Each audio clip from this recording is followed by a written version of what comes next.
I talked about the fullness of the Gentiles.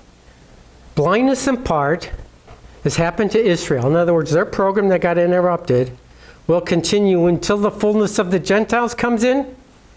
And I think that fullness of the Gentiles means to be God got every Gentile saved he wants saved.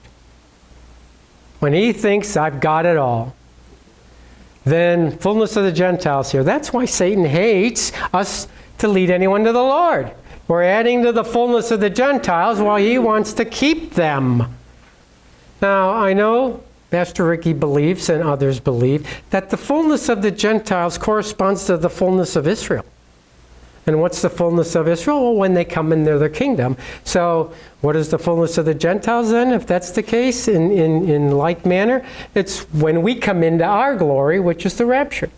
Which makes a lot of sense, and I don't disagree with that per se. But Paul goes on to quote, after he says all this, the fullness of the Gentiles become in, he quotes in Romans 11, 26, and 27, and so all Israel shall be saved, as it is written, there shall come out of Zion the deliverer, and shall turn ungodliness from Jacob. This is my covenant with them, and when I take away their sins.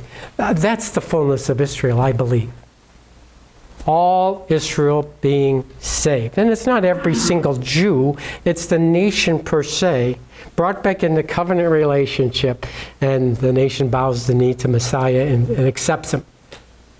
And so that's not unlike the fullness of the Gentiles being the number of us getting saved in our fullness in order to be raptured.